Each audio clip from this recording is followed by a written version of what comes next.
Hi folks, it's your boy Brady, and if you're watching this, I've done the Social Stud Live 2 post show finally.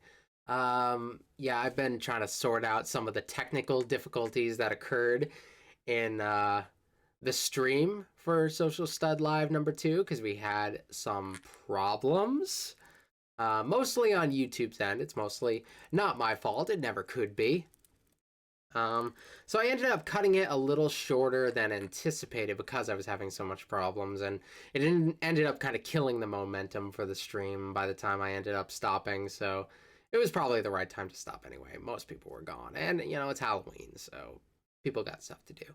I decided I would do a post show for the members, kind of an extension of the original show, and here we're going to be watching some spooky stuff. Not really all that spooky. So we have some weird history videos we're going to be doing for the post show, which is always fun. Weird history is going to seemingly become a staple for the channel. The first one we have is 11 myths about the Salem witch trial, and then we're going to be doing facts about Edgar Allan Poe, because I want to learn about Edgar Allan Poe. I think he's wonderful. I love his work. And I would love to learn a little bit more about the dude as a dude. All right? So that should be cool. So let's start with the 11 myths about the Salem witch trials. And if you guys have anything else you want me to check out in future post shows, let me know in the comment section below and on, the Discord and such. I'm going to be plugging the Discord a little bit more. So that's the thing. All right. Let's get it started.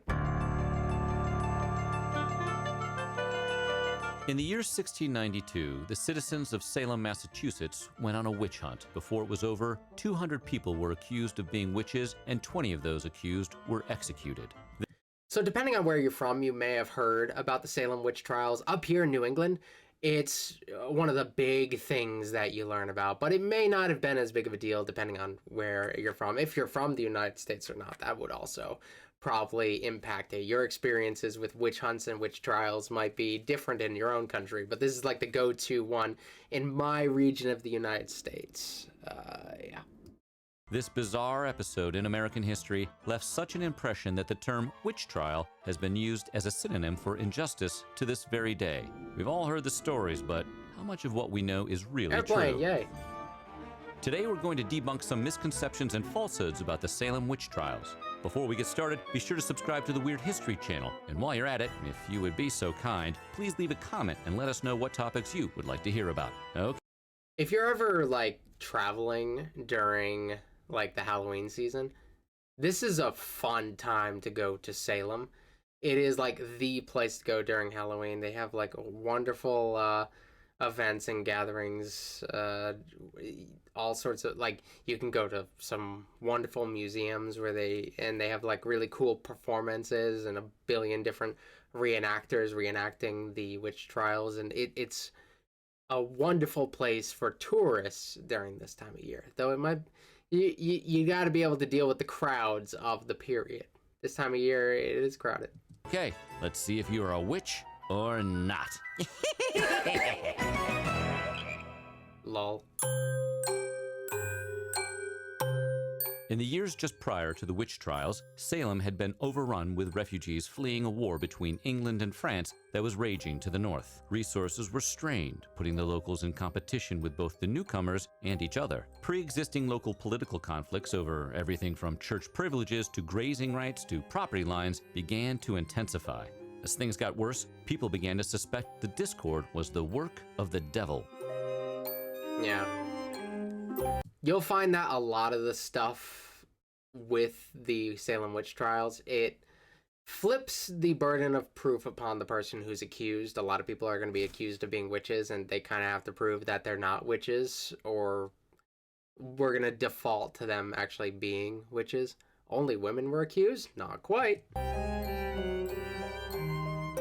9-year-old Elizabeth Parris and 11-year-old Abigail Williams, respectively the daughter and niece of the local Reverend Samuel Parris, started having fits. A doctor diagnosed the condition as the result of witchcraft. Under pressure by the adults, Elizabeth and Abigail placed the blame on 3 women: a local beggar named Sarah Good, an impoverished old lady named Sarah Osborne, and a slave named Tituba. This case, which remains famous, may be one of the reasons why many people assume that the victims of the Salem witch trials were exclusively women. However, while the accused were mostly women, records show that about a quarter of them were men. In fact, a full 30% of those convicted and executed during the Salem witch trials were men. These men...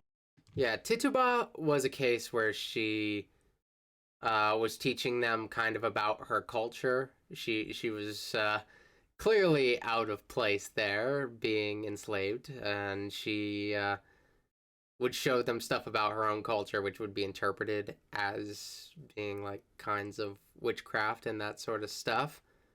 And another common thing when it came to witches, older unmarried women or old widows, and just if you are not married and you're old, you sometimes got hit with the witch label. Could be targeted for any number of reasons, from being related to a woman accused of practicing witchcraft to being friends with the wrong tribe of American Indians. It was hard to tell what might get one accused, but one thing was clear: being a man did not necessarily make you safe.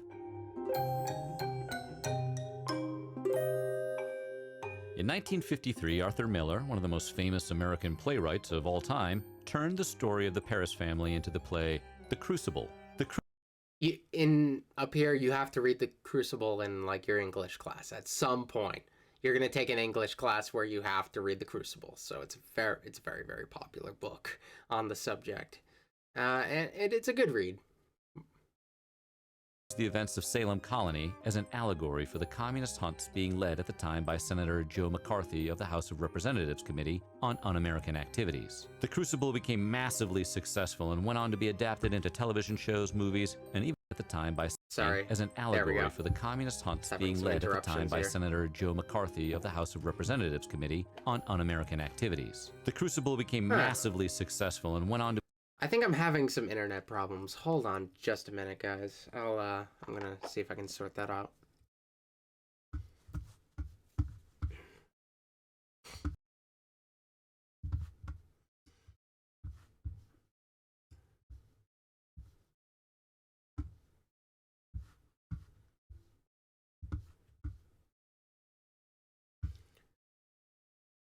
All right, I think I might have fixed it. We're gonna try that one more time. My bad. Story of the Paris family into the play The Crucible.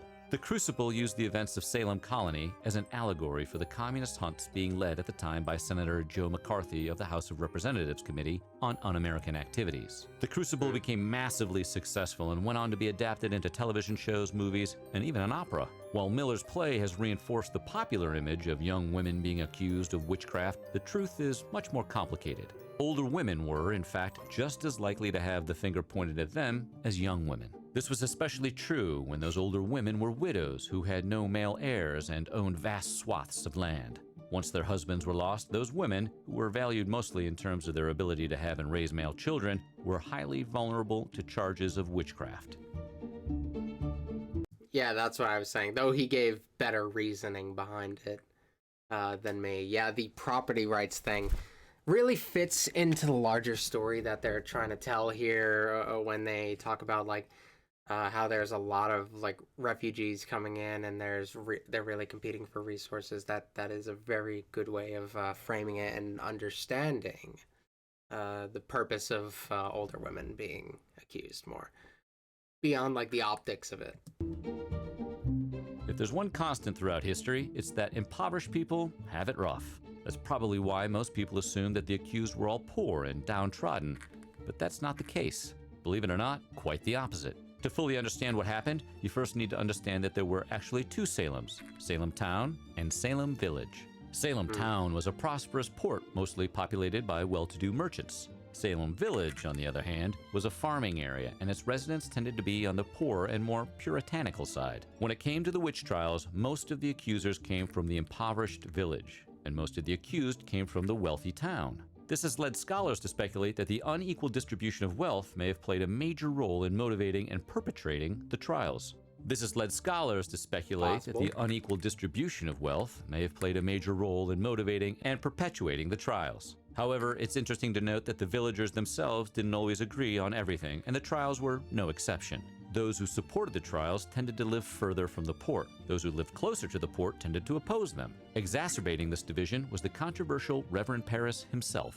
As a staunchly puritanical anti-wealth minister, the Reverend and his flock purposefully fueled the hysteria that kept the trials going. Villagers who opposed the trials made efforts to have the Reverend fired and replaced, but they were countered by his flock. While Reverend Paris was I knew that the Reverend went along with it very well. I didn't understand that he had like a larger, I guess a larger vendetta against the wealthy. That is news to me. So I'm definitely learning a lot from this, and I can see how myths might be perpetuated in the way that we are taught about this, especially being so caught up in it with it being so close to home. Maybe like an outsider could get a more objective view of things. Wasn't unusual for a religious leader of his time, neither was he completely representative. Almost immediately after the first hangings, the widely known and respected minister Cotton Mather wrote a letter to the court begging them not to admit what was then called spectral evidence, that is, evidence known through supernatural dreams and visions. Mather's son, then president of Harvard, agreed, writing that it would be better that 10 suspected witches should escape than one innocent person to be condemned. This plea moved the governor of the colony to halt arrests, while he established a new court that wouldn't hear spectral evidence. That is a pretty universal legal principle that a lot of people have, where you would rather the guilty get away with it than convict wrongly a single person. And I definitely believe that. Just like it's awful when people who do bad things get away with it, but to oppress somebody who's done nothing, to me that feels like 10 times worse. New court condemned only 3 of the next 56 defendants. The governor pardoned all of those accused of witchcraft. Well, yeah, all of those who hadn't already been executed, at least. Oh. As previously established, 70% of those executed during the witch trials were women and 30% were men, but those were just the human victims. That's right, if you thought trying and condemning human beings was going to be enough crazy for the people of Salem Village, then brace yourself. The paranoia was so out of control that at least 2 dogs that we know of were executed. Yes, you heard that right. Dogs. Not sure how they defended themselves in court, but yeah. One of the dogs was accused by a young girl of attempting to bewitch her, which, if you look at my dog's eyes, she is always trying to guilt you into giving you some of your sandwich. The other dog was charged with being under the control of a witch. It's so crazy to us.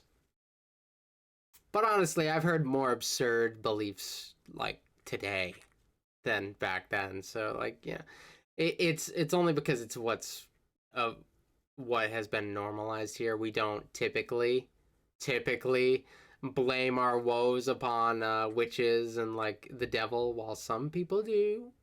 Some people think everything bad comes from that sort of stuff. It's not nearly as normalized as it was at the time. So like, I can see how we get to this point, but I can also see how the tragedy of this could be a turning point in how a lot of people think about that sort of stuff. Salem has been virtually synonymous with witch hunts, so one could be forgiven for thinking those trials were the first and only ones of their kind.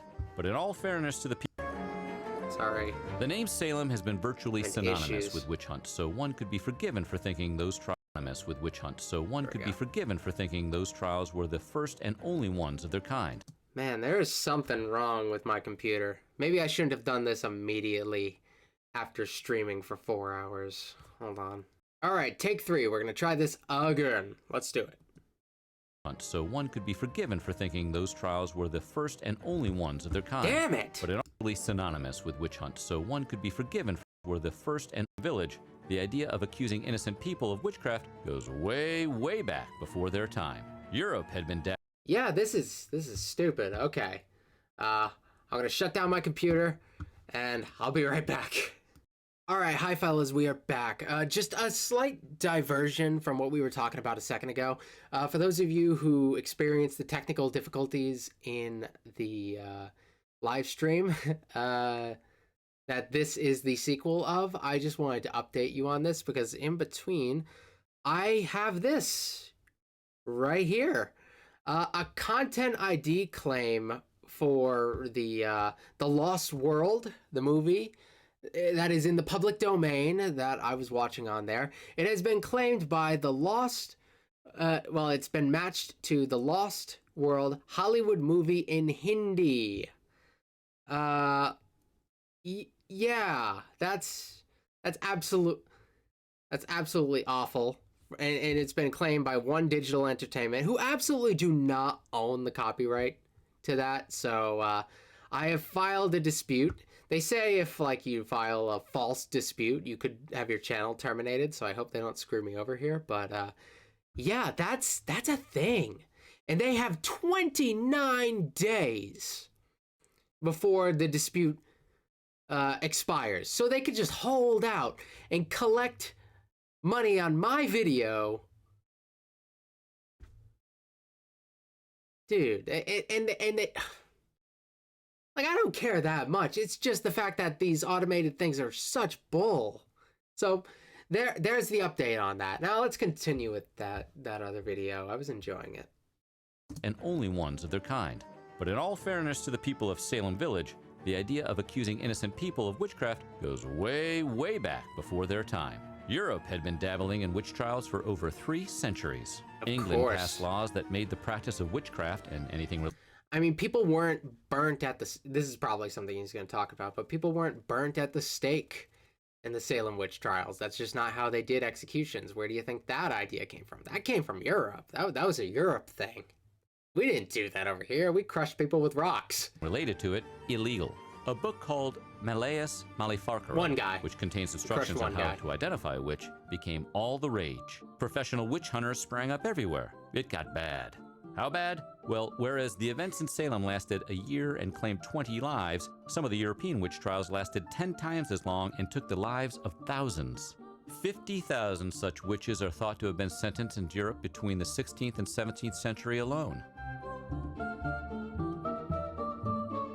Not only weren't the Salem witch trials the first witch hunts, they're actually more noteworthy for being among the last. While several witch hunts occurred in North America prior to Salem, no one had actually been put to death for being a witch in nearly 30 years. In Europe, the philosophical age that would come to be known as the Enlightenment, which placed reason and knowledge above superstition, was dawning. Its influence helped bring an end to the practice of witch trials. By the time of Salem, people had assumed such things were in the past, which just made the event more shocking and more memorable. Oh, here we go. The trope of a crowd of angry villagers calling for a witch to be burned is a common one in fiction. Indeed, the aforementioned European witch trials did use burning as a method of execution. However, things were done a bit differently in Salem. The victims of the trials of 1892 and 93 almost exclusively met their fate through hanging. The one known exception to this was an 80-year-old man named Giles Corey. Because he wouldn't plead guilty, he was pressed to death between 2 heavy stones. Not a pretty thought, but nonetheless, not a single victim of the Salem trials were burned. Yeah, Giles Corey, he's very famous. They kept, so you're pressed between them and they continue to add more weight and they're like, all right, just confess, Giles. Confess that you're a witch. And he's just like, more weight. And then they keep adding more and more weight and he just dies and his eyes pop out of his head and everything. It's pretty brutal, but like the guy just like, if you're gonna do it, do it. I'm not admitting to something I'm not. Today, most people don't believe in witchcraft. So when it comes to what happened in Salem, most people assume that the villagers who claim to be experiencing supernatural fits had to be faking it. This may well be the case. However, there is another possibility. Ergot infected grain. Ergot is a fungus that infects rye, a crop that was heavily used by the Salem population. Ingesting ergot can cause hallucinations similar to those caused by taking LSD. Thus, it is entirely plausible that the initial fits and hallucinations that kicked off all the paranoia were real. Of course, the deadly hysteria that followed can't be blamed on the grain, but it's worth considering that the whole affair may have been kicked off by a medical misunderstanding. That's different. I don't think that's necessarily the case, but it's good to know that that could be a possibility, because that would change my view of like the initial impact of things. Just thought you get on LSD and you just start accusing everybody of being witches. Isn't that funny? In the centuries since the trials, a piece of land called Gallows Hill was thought to be the site of the executions. However, in 2016, a team of researchers set out to find the exact spot of the hangings and discovered that everyone had been wrong all along. Buried in 1,000 pages of testimony, the group found the words of an accused witch named Rebecca Eames. Eames made an offhanded remark about witnessing the executions at the house below the hill. Checking this reference against old maps, court records, and historical sources, the team determined that the executions were actually held on a nearby site now called Proctor's Ledge. Today, this area sits beside a Walgreens parking lot. In 2017, the city created a memorial to the victims of the witch trials on the site. And Proctor is a guy named, it's based on a guy named John Proctor, who was having an affair with one of the young girls that was doing the accusing, which pretty messed up when you think of how young they were. By January of 1697, the trials were considered a tragedy, and a court-ordered day of fasting and contemplation was observed in the colony. 5 years later, the trials were officially declared unlawful. 9 years after that, the convicted were all officially exonerated and restitution was paid to their heirs. 250 years after that, the state of Massachusetts would officially apologize. Hey, better late than never, right? But why did it happen? I mean, I assume they thought, like, do we have to apologize for what happened 200 years ago? I would assume they were thinking, like, I think we all understand that this was pretty dumb. But, you know, if they, you know, if you're questioning whether or not it's okay to apologize still, just do it, I guess. In the first place. Can't hurt. When something as disturbing as the Salem witch trial occurs, people go in search of answers.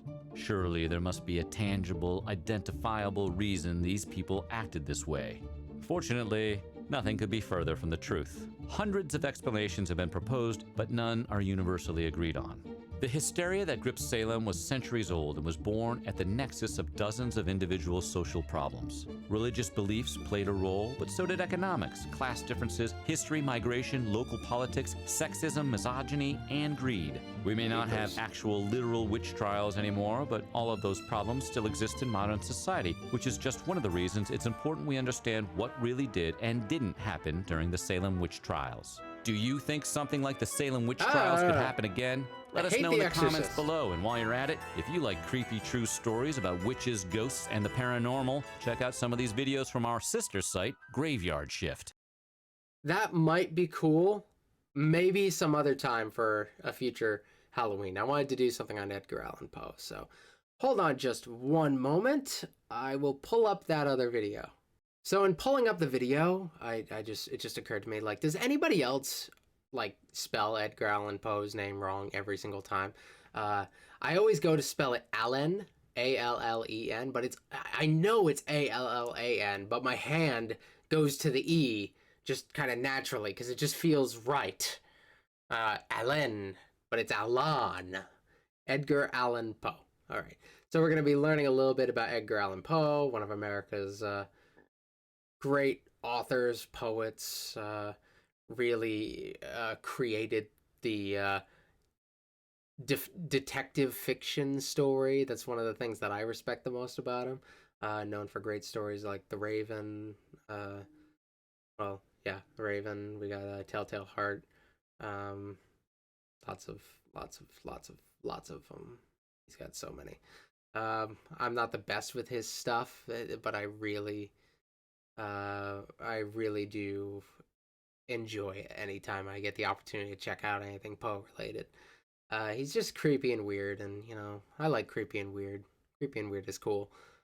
So bizarre facts you didn't know about Edgar. Let's get it started. Edgar Allan Poe's name is practically synonymous with the macabre.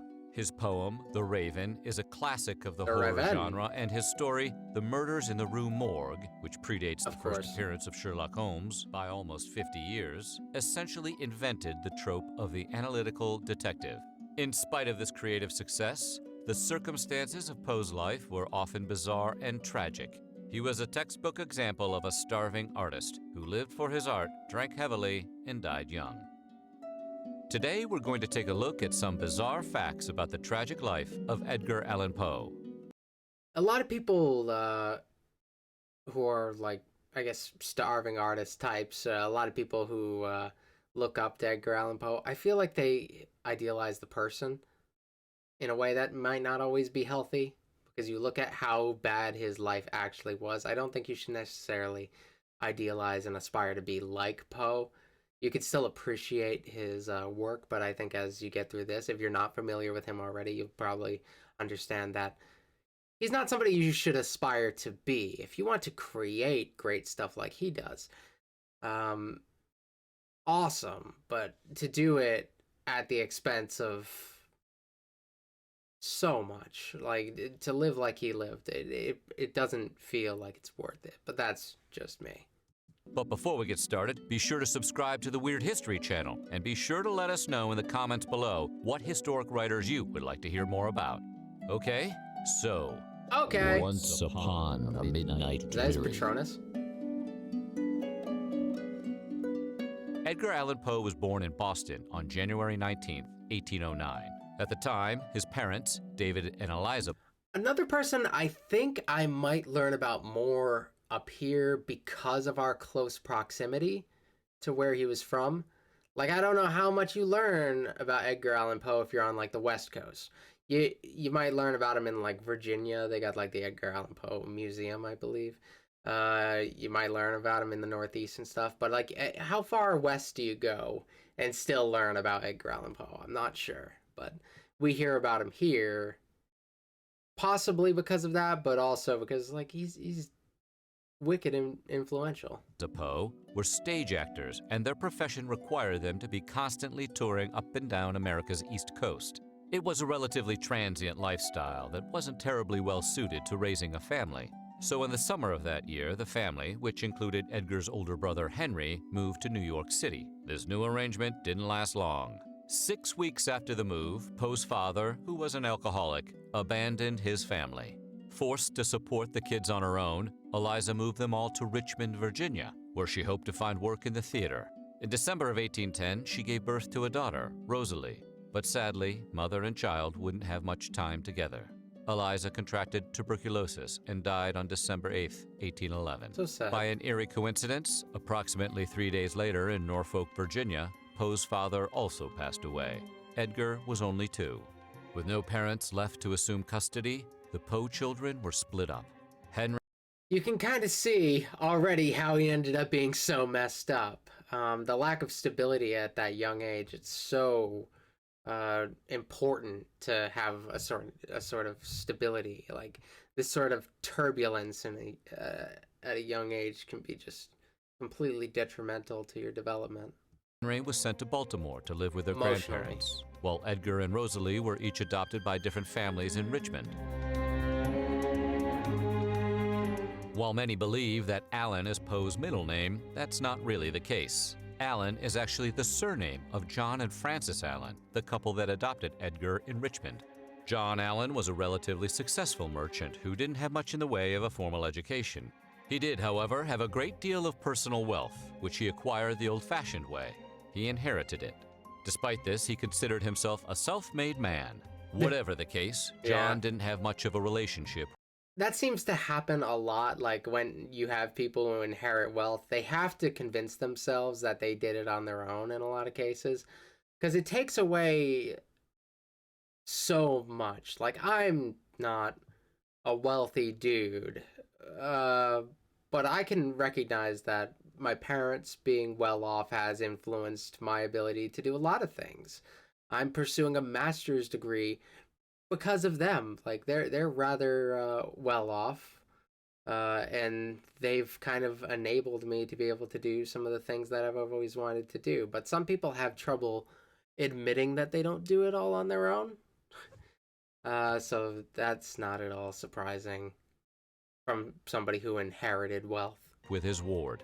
He felt Edgar was It's like the small loan of $1 million thing with Trump, and I don't really like to jump on Trump too much because, like, first of all, it's like it feels so just like so much at this point. Like everybody's said pretty much everything there is to say on the dude. I don't think I have anything unique to say about it, but I feel like he had trouble kind of admitting how much of a leg up he had on people when he's trying to like downplay a small loan of $1 million. Uh, it's a very common thing among those born with a silver spoon in their mouth. Was ungrateful for everything the Allens had done for him, and he believed the boy didn't have even a spark of affection for him. By the time Poe enrolled at the University of Virginia, his relationship with his adoptive parents had become outright hostile. John refused to provide Edgar with the money he needed to make it through the semester. Quickly running out of funds, Edgar tried to make up the difference by gambling. You can probably guess how well that went. Long story short, Poe wound up thousands of dollars in debt. It all caught up with him when his creditors finally approached John Allan himself for payment. Allan refused to pay and instead pulled Edgar, then only in his second semester, out of the college. John demanded that Edgar take a job for no pay at his trading firm, but Edgar wasn't having it. Instead, he left home and headed to Boston to follow his dream of becoming a poet. However, in what would become a trademark of many of the endeavors of his life, his plan was both underdeveloped and underfunded. Welcome to being a liberal arts major. I have a college degree and I make dirt money. So, and like there's very little I can actually do with it. So, being a liberal arts major, no fun. I mean, it can be fun, but like, no funds. There you go. It can be fun, but no funds. At the age of 18, he spent most of his money self-publishing a pamphlet of poetry called Tamerlane and Other Stories. While the few remaining copies of this pamphlet are priceless today, it was not successful at the time. In fact, it sold so poorly that there was a time that historians didn't believe it actually existed. With no practical skills or marketable education to fall back on, Poe quickly ran out of options. Finally, in May of 1827, out of pure desperation, he Having Poe with the American flag in the background is so interesting. He came around during a time where a lot of Europeans were claiming that the United States just had no culture, and we had not produced any great poets, no great authors, no great anything. We were just uncultured former Europeans hanging out in the woods. We didn't have anything like that. I think Poe is like an early example of the creation of an American culture and American art, something that would not have occurred in the same way if it was done in Europe. Though he was not appreciated in his time. He wouldn't be appreciated until later. So they don't know that there are American artists out there who are producing unique and engaging material. They probably wouldn't have liked Poe anyway, but still, I find it very interesting. He's one of the early examples when I think of like early American artists, people who are like unique, that come from the United States, that aren't just like ripping European style, that are doing something kind of original. Poe is one of the first ones that comes to mind. Enlisted in the Army. To prevent his creditors from finding him, he enrolled under the alias Edgar A. Perry. Edgar A. Perry turned out to be a pretty good soldier. His reputation was for being reliable, competent, and adept at bureaucratic record-keeping. As such, he quickly rose to the rank of Sergeant Major. In his time with the Army, Poe served at 3 separate places, including Fort Moultrie, South Carolina. This location would later serve as the setting for the work that launched Poe's career, a short story called The Gold Bug. I don't know that one very well, unfortunately. Poe found some success in the Army, but with 3 years still left on his 5-year commitment, he grew bored. He asked his commanding officer for permission to attend the U.S. Military Academy at West Point, but the officer refused to sign off on the request unless Poe reconciled with adoptive father John Allan. Allan at first refused. However, after the death of Francis Allan in 1829, John changed his mind and grudgingly helped Poe get into West Point. Edgar's time at West Point officially began on July 1st, 1830, and ended... Yeah, this is why the New Englander, Edgar Allan Poe, has a museum in Virginia. Like it's a really cool location that I've not been to. I've only heard cool things about it, but they have like a museum dedicated to Edgar Allan Poe, and he has so many amazing works that, like, yeah, I could see how that would work. I don't know if we have anything like that around here. Maybe they do. They might have something for him in Massachusetts that I've just not seen. But I always hear about the Virginia one. With a court-martial 8 months later on February 8, 1831. While an urban legend holds that Poe was kicked out for attending a class in the nude, the truth is less amusing. The young cadet had grown unhappy at the school and deliberately attempted to get expelled. Officially, he was convicted of dereliction of duty. Leaving the Army to attend West Point required finding someone to serve out the rest of Poe's enlistment. That someone turned out to be Sergeant Samuel Graves, who agreed to finish the commitment for a fee which Poe agreed to pay. However, when it came time to settle up, Poe didn't have the money. In a letter to Graves, Edgar suggested he would try to get the funds from John Allan, but that it would take some time because Allan was a notorious drunk. Running out of patience, Graves talked to John Allan himself and showed him the letter. Enraged, Allan paid the debt and then refused to speak to Edgar again for the rest of his life. Even on his deathbed, Allan refused to meet with Poe and threatened to beat him with a cane if he didn't leave. After West Point, Poe... Okay. This is the thing you always have to be, like, whenever you say, I really like Edgar Allan Poe, there's always that one thing like, okay, you like the guy, he's definitely got an interesting story, but there are some things it's like, but not that. I don't like that. Even for the time, I don't like that. And this is one of those things. After West Point, Poe headed to Baltimore, where he moved in with his aunt, Maria Clem, who was the sister of Edgar's deceased father, David. Also living in the house was Maria's mother, Elizabeth, and Maria's children, Henry and Virginia. The family struggled financially, but did manage to keep a roof over their heads thanks to a pension Elizabeth received from the government. Maria, for her part, was very supportive of Poe's literary dreams. In 1835, Elizabeth and Henry both died, and Poe left Baltimore for a job at the Southern Literary Messenger in Richmond. A year later, when he was financially able, he sent for Maria and Virginia, who left Baltimore. On May 16, 1836, Edgar Allan Poe married 13-year-old Virginia, his first cousin. The exact nature of their relationship and whether this marriage was ever consummated is unknown and has been widely debated by historians for generations. Yeah, I've got no take on that one. That's a mystery to me. Like his father, Poe was an alcoholic, and he was notorious for his binge drinking during his short time at college.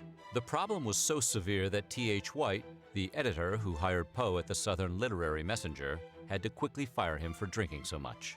White, who recognized Poe's talent when sober, eventually agreed to rehire him in October of 1836. His employment was contingent on Poe maintaining sobriety. He was gone by January of 1837. In 1839, a friend of Poe named Thomas English Dunn spotted the writer drinking in the streets of New York. He described Poe as struggling in a vain attempt to raise himself from the gutter. When the men ran into each other again 3 days later, Dunn said Poe was heartily ashamed and told him that it would never happen again. Unfortunately, that wouldn't be the case. Unfortunately, that's how he's gonna how he's gonna meet his end, in the gutter, basically. Poe's drinking would become more and more severe over the course of his life and likely played a role in his mysterious death. In January of 1845, Edgar Allan Poe published a narrative poem called The Raven. The story was about a man, despondent over a lost love, being confronted by a mysterious and possibly imaginary creature. While Poe had already developed a solid reputation as a literary critic, he only had moderate success as a fiction writer. The Raven changed all that. It was wildly successful, and it made Poe famous throughout the world. The poem was widely reprinted and led to the publication of 2 separate volumes of Poe's poetry and prose. He was invited to the most exclusive clubs New York high society had to offer, and children would follow him through the streets chanting, "Nevermore." However, you can't pay rent with fame. Records show Poe... I didn't realize how popular it was in his lifetime. I didn't realize it got that big. I always thought it was like it was after his death that took off. I guess I didn't get the timeline correct on that Who one. made somewhere between $9 and $15 for writing the poem. Newly published editions earned him another That's not bad at the time, $120 in royalties. But since he had taken a $135 advance, he never got any of it. I mean, it's not great, but like, man, that sucks. The next year was hard. Poe gave mediocre performances on the paid lecture circuit, made unpopular attacks on establishment figures like Emerson and Longfellow, and was caught up in a scandal involving a married woman. The career momentum he had built on The Raven petered out. In May of 1846, Poe, his wife Virginia, and his mother-in-law Maria moved to a rural cottage in the Bronx. Located 14 miles outside of central Manhattan, it was the equivalent of living in literary exile. Even worse was that Virginia had come down with tuberculosis. She died January 30th, 1847. On her deathbed, Virginia made her mother promise to look after Eddie for the rest of his life. Maria would keep that promise. Proposed to two different women. After in the Virginia's last year of his death, life. Poe became determined to marry his way out of poverty.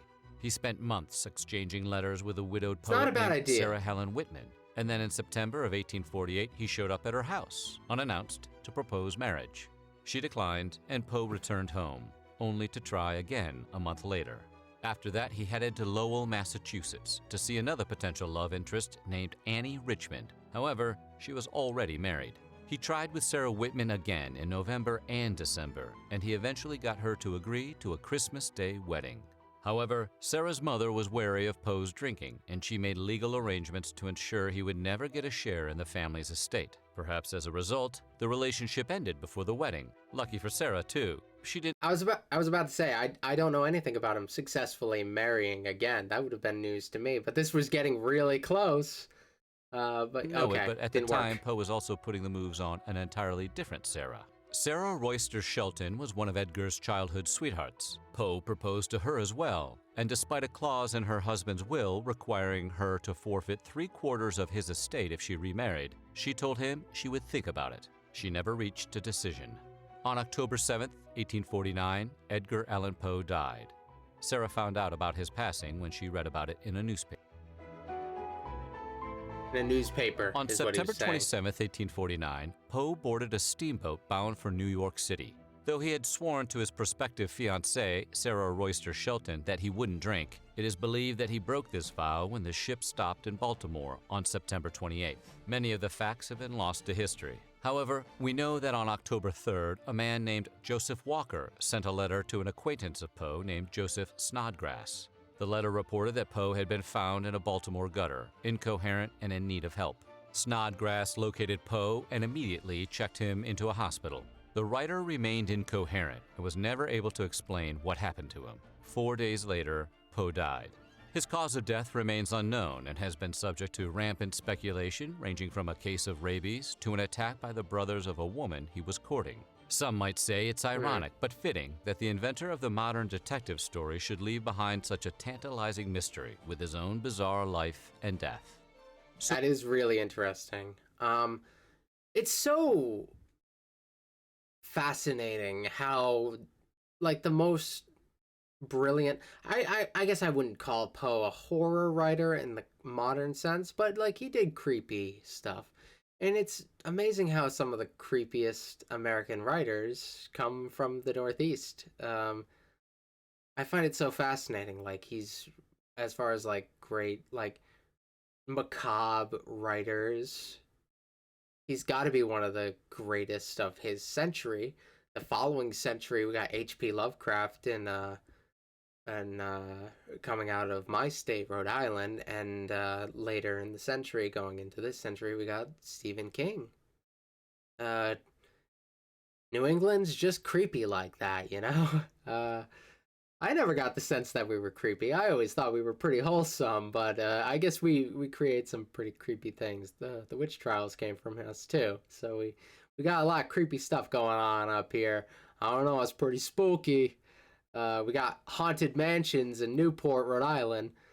We got a lot of spooky stuff. We got corn in New Hampshire or whatever. I don't know. corn's scary. Yeah, I don't know. So, thank you all for watching. Thank you to all of you who tuned into the live stream despite its faults. We're going to try to do a little bit better in the future. Hopefully it ends up going better in the future. We shall see, my friend. We shall see. So, I hope you enjoyed this. If you joined as a channel member to check this out, it means a whole lot, and we're going to be doing at least one of these every week, where I'm going to do 1 or 2 extra videos on top of the videos that I cover in the weekly live stream. So, yeah. And I'm gonna go and work on some other stuff because I have plenty of other videos I want to work on that I haven't been able to put enough time into. So, I'm gonna go do that now. I appreciate you guys. Thank you. Adios.